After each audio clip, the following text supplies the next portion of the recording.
LA County fire officials and Cal Fire officials updating us now on this latest fire, the Hughes Fire. Let's listen.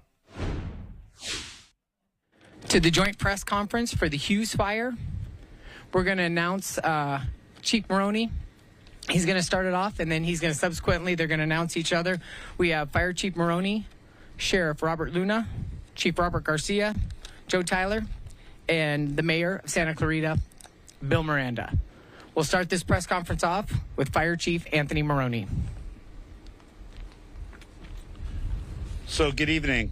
On behalf of Board Chair and 5th District Supervisor Catherine Barger, we're holding a press conference to give important information to the community of Santa Clarita and the Castaic area.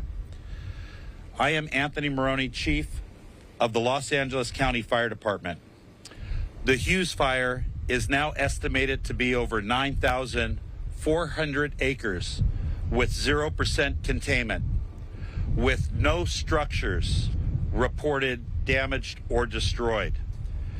We have over 4,000 firefighting personnel assigned to the incident, and we had a very robust ground and air response to the incident that you see behind me.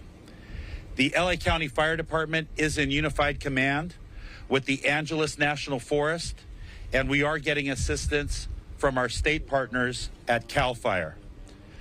I wanted to give a weather update because the weather is what's predominantly driving this fire and its spread right now.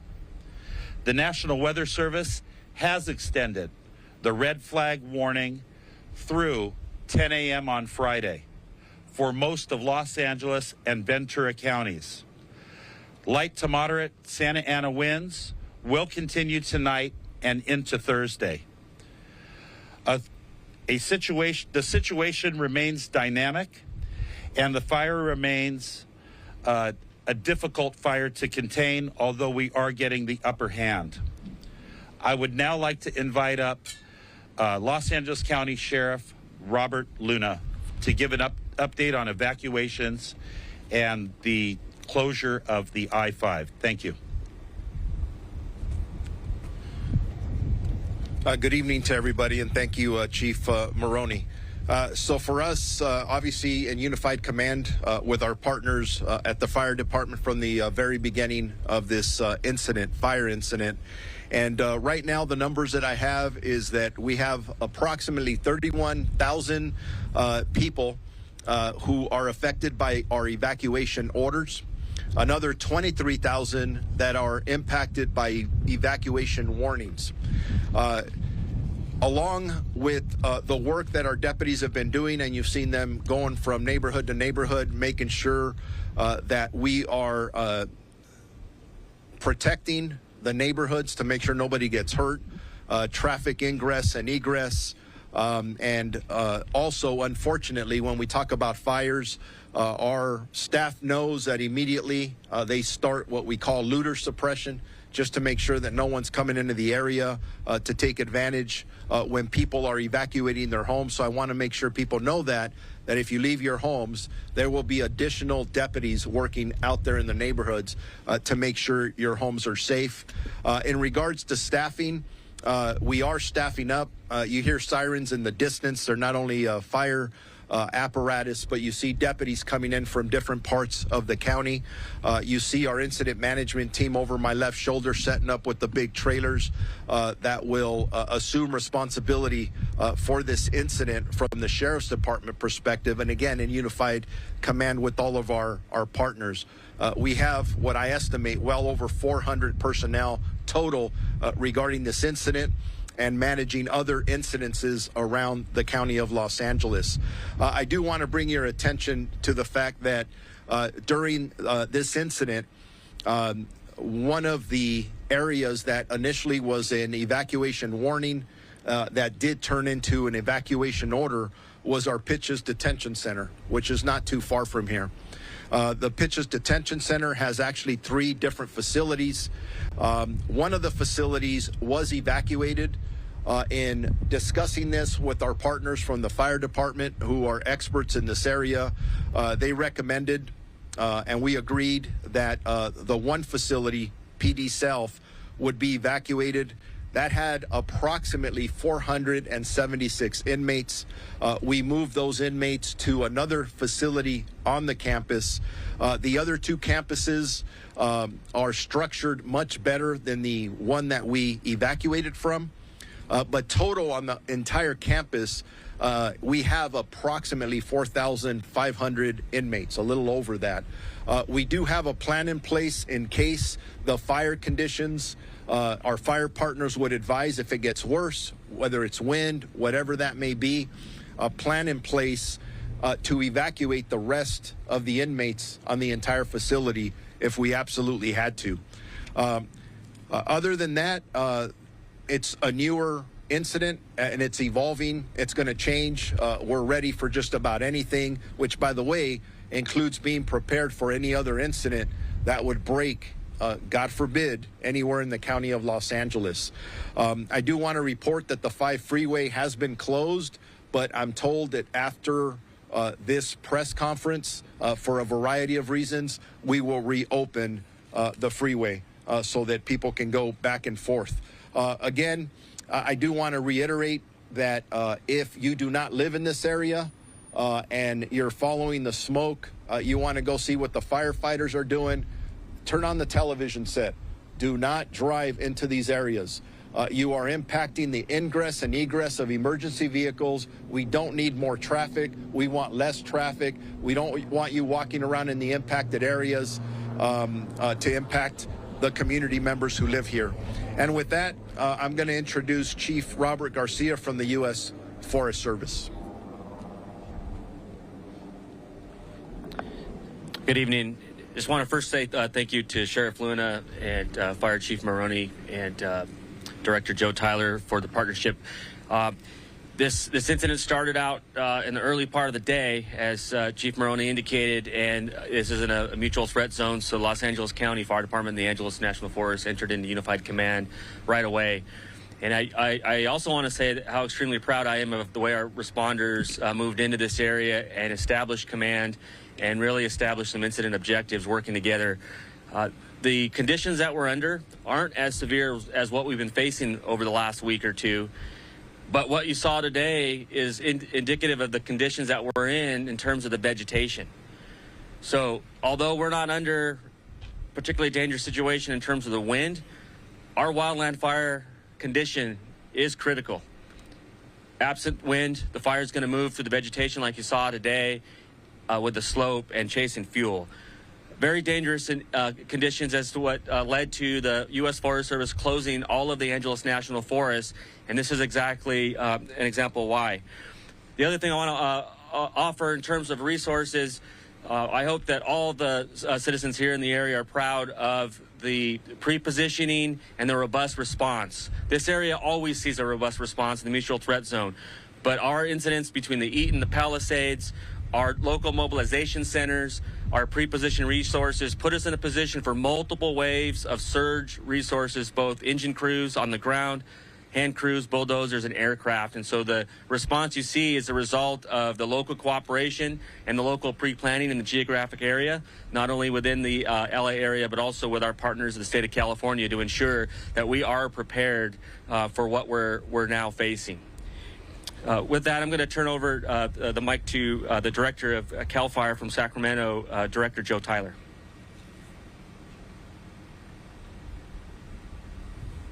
Good evening, everyone. My name is Joe Tyler. I'm the director and fire chief of CAL FIRE.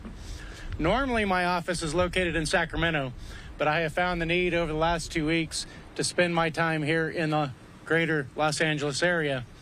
We have been impacted significantly over the last 2 weeks, as we all know, related to the Palisades fire, the Eaton fire, the Hearst fire, the Lydia fire. And as we continue through these weather conditions, we recognize that it's not over yet. We recognize that we still have a couple of days to go. So the state of California brings its full force of the women and men of CAL FIRE, supporting the Los Angeles County Fire Department, our local fire agencies, the Angeles National Forest and the Forest Service abroad, as well as our law enforcement partners who are doing so much to respond to all of these emergencies together.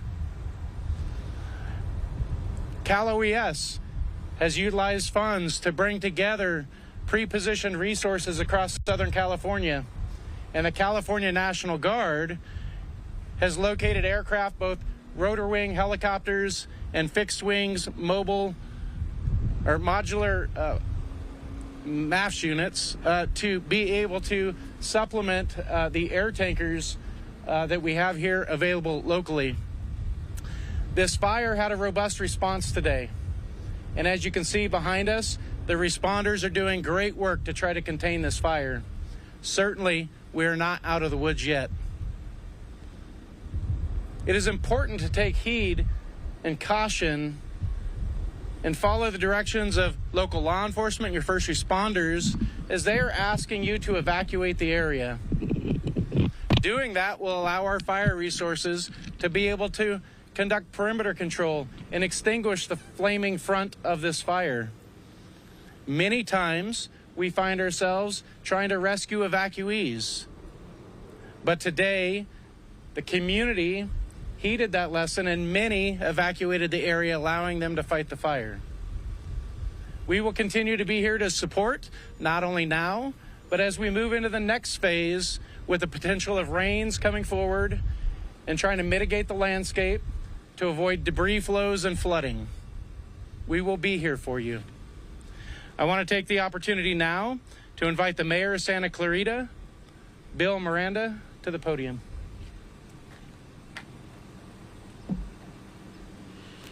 Thank you very much. I'm City of Santa Clarita Mayor Bill Miranda. We just cannot say enough about the work our first responders have done over the past couple of weeks and the work that they are currently doing just north of the city.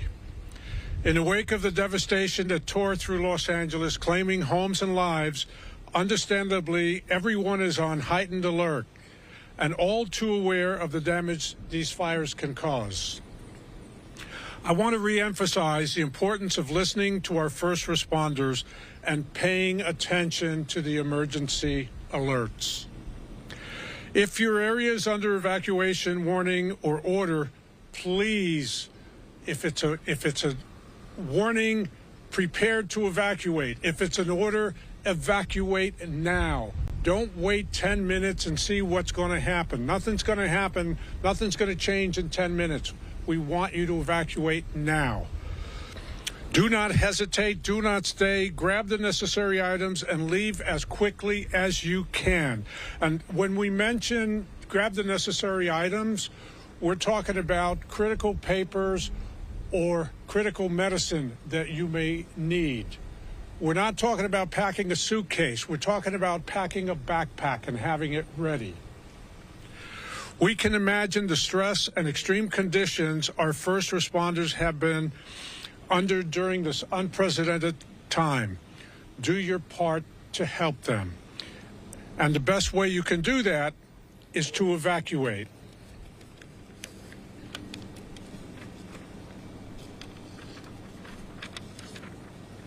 Our city is unified.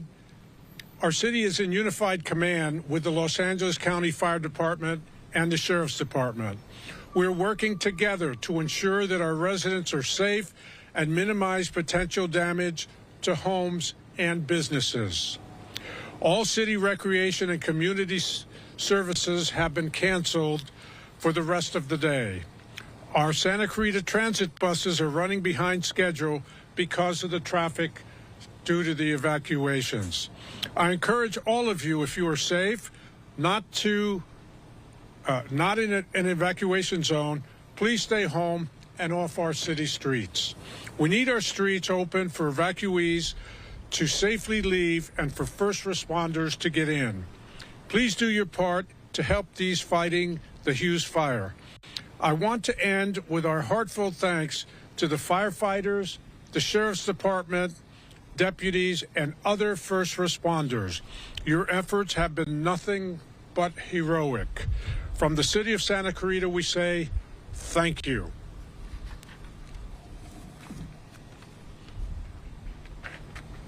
Thank you, Mayor. Now we're going to do question and answer with the media. And after we are finished with this, we will have breakout sessions and we will provide Spanish interviews as well. First question. Thank you. What's the plan for the night and into the morning? Chief Morning. So we've already developed the day and the night plan with our unified partners. We are going to be on scene all night long, gaining more perimeter control, making sure that we can put out the hot spots, and then have enough resources in staging that if we do have a flare-up, we can move those resources to the fire line. So we already have a plan for tonight, and we're making orders for tomorrow. Can you talk more about those plans for the night, like specifics? Regarding number of resources or Yes. job assignments, Yes. we're going to keep the 4,000 firefighters assigned to the incident. We're going to increase our perimeter control, and we're going to extinguish those hot spots. So those would be the tasks. Yeah. Sheriff Luna, if you can describe the decision-making to first close the I-5 and now reopen, what changed that allowed you to reopen that particular byway? So, working with our partners at the California Highway Patrol, we needed to have better ingress and egress for emergency vehicles coming through the 5 freeway corridor. I believe that we've gotten a lot of the equipment that we need here for the rest of the evening. Obviously, that could change, that could be modified. So we want to give the 5 back to our community so they can get through here as safely and as efficiently as they possibly can. And is there anything on the way of Interstate 5 that puts those drivers at risk at all, or are you concerned at all about what the traffic will look like? Always concerned about hazards coming in and out, north and south. As far as I know now, we don't see any hazards, but the winds are what they are. I'm not a fire expert, but we listen to our fire experts, and if the winds shift, fire behavior does whatever it does, and if at any time we believe that our community may be in peril because of that wind or fire behavior, we'll close it again. I say we'll close it again. It's our partners at the California Highway Patrol who usually do that, and they do an excellent job at that. Very good, thank you. Amanda Starantino, KCAL. Chief Maroney, I have 2 questions. A lot of people are on edge after the last couple of weeks and what we've seen happen in Altadena and the Palisades. How does this fire here, the Hughes Fire, compare to what we've seen the last couple of weeks? Well, I think that we've all been on edge over the last 16 days, and we've had numerous fires start throughout Los Angeles County. The response to this fire between the Angeles National Forest and the LA County resources, in addition to the state resources that were pre-deployed, we had 2 strike teams in the Santa Clarita area. We were able to amass a lot of fire resources early on to change what this fire looks like. Just 3 or 4 hours ago, the smoke was laying across the 5 freeway. That's what necessitated its shutdown, because there could have been accidents, but also the ability to fight the fire from the air. The winds were strong, but they were not those 70, 80, 90-mile-an-hour winds that we experienced on Tuesday the 7th. We had a very robust, like Director Tyler spoke, a robust helicopter and fixed-wing retardant response to this incident. We were able to put in tens of thousands of gallons of retardant on the south side of the fire because the fire was moving to the southwest. It was really the aircraft, in addition to all of those ground resources, which allowed us to get the upper hand. Because had you been here a few hours ago, the situation looked much different, and it certainly looked much more threatening. And Chief Maroney, what are the biggest challenges heading into the night? Well, into the night, it's going to be making sure that we can rest our crews that have been out there since 10:42 this morning, making sure we can feed them. Firefighting is dirty and dangerous work, but we got to rotate our crews through so we can have, a lot of production and efficiency throughout the night. We're going to take advantage of the lower temperatures and hopefully the reduced wind speeds and the higher humidities to try to get an upper hand. Okay, thank you. And Sheriff Luna, this is for you. With the 5 reopening, will there still be no access to those neighborhoods now that people will be driving up and down those roads? So getting off at Parker, Lake Hughes, Hasley, all those evacuation order areas, just because the 5's open, is that still going to be blocked off? We're assessing that now to make sure, but we'll have a lot of presence. If you are coming into the area, be ready to be challenged, meaning in a polite way. To find out if you actually live here. Be ready to show identification because we want to make sure that we're limiting the people who are coming in and out, and it's people who actually belong here.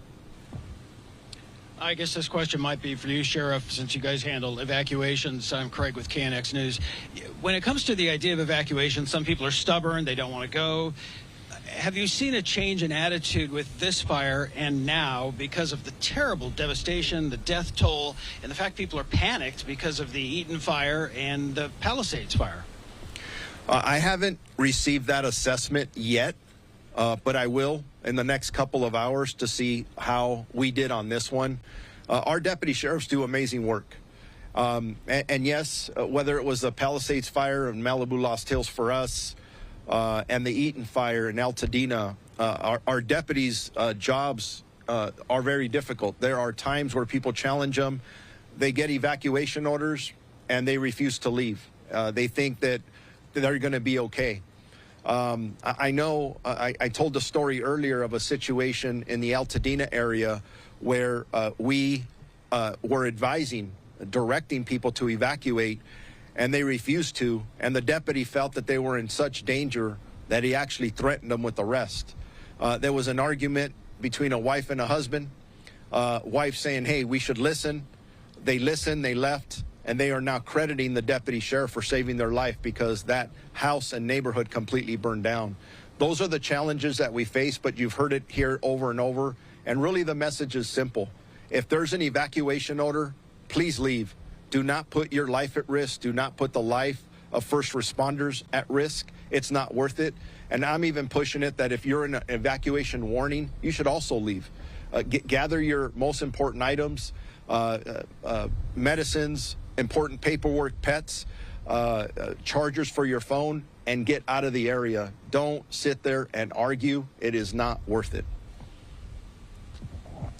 Camilla Rambaldi with NBC4. My question is for Fire Chief Maroney. You talked about some of the wind conditions and the plan going into the evening hours and tomorrow. At this point, are there any additional concerns that you have in battling this fire? No additional concerns. You know, the situation that we're in today is much different than the situation we were in 16 days ago. We have so many resources from Northern California, from the Western United States, international resources, aircraft resources, the number of helicopters and fixed-wing retardant tankers that are available to us really allow us to attack a fire like this and have it laid down right as we reach nightfall. It was a monumental work from the firefighters that were on scene, our law enforcement, our sheriff's deputies, the CHP. They did great work today, and it was a good example of what we can do when we have enough people and when we have enough aircraft. David Gonzalez with ABC7. Chief Maroney, opened this up to Garcia and Tyler as well. Just, you mentioned the importance of giving your fire crews a break. It's been 2 very tough weeks for your fire crews. How's the morale of your firefighters? It seems that this fire popped up and the first thing people thought of is, here we go again. How are your fire crews doing? And just how do you tackle this to keep them motivated? Yeah, their morale is excellent. And firefighters and sheriff's deputies, they never give up. And they're ready to keep doing it until the weather changes. We do have rain that's predicted for this weekend. It was light to moderate. I think it's being bumped up to moderate. It's hard to believe that we might have rain Saturday, Sunday, and Monday when we have fire weather on Wednesday. The firefighters have all banded together along with their law enforcement brothers and sisters, and they're out there. They've been on the line since January 7th, that Tuesday. Many of my LA County firefighters worked 9 days in a row before their first day off. That's 9 24-hour shifts in a row. They left their families. They missed important engagements. They missed birthdays to protect the residents of LA County. And that's what LA County firefighters do. And they're just like the other firefighters that Chief Garcia represents, or that Director Joe Tyler represents, or the deputies and the law enforcement officers that Sheriff Luna represents. They're tireless, they're driven, and they've done an amazing job over the last 16 days. So proud of them and the work that they've done. Chief Maroney, a question about the teams that have come in from out of state, out of the country, et cetera. You mentioned that made the difference here on this first day of the Hughes Fire. How long will we have access to those teams? There are people in this community and in the city worried that people are just starting fires in order to make things. Yeah, no, all of the additional resources that came into LA County have certainly assisted us. I don't have a timeline on when they're going to demob and go back to their states or to their countries, or when the aircraft are going to return to their home bases. But for now, the Weather Service did extend the red flag that we're under today all the way till Friday at 10 a.m. So I can't imagine that we're going to have any reductions in personnel. The teams that the National Incident Management Team from the Federal Forest Service brought down to help us manage the Eaton Fire, and the 2 or 3 teams that Director Tyler brought down from CAL FIRE, those incident management teams, they're still in the area. They're not going home because the threat hasn't been completely abated. It's really going to be weather driven, and the climate is certainly changing because it's January. And we've had numerous fires over the last 2-week period. Hi, Jade Abishan, KHTS Radio. Will Hart High School remain the evacuation center? We know it's already changed once, so there is some concern about that.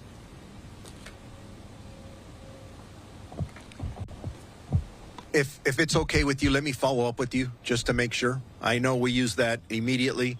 We'll confer with our city partners and see if that's working with very valuable input from our community, and then we'll see where we go from there. We'll let you know right away, though.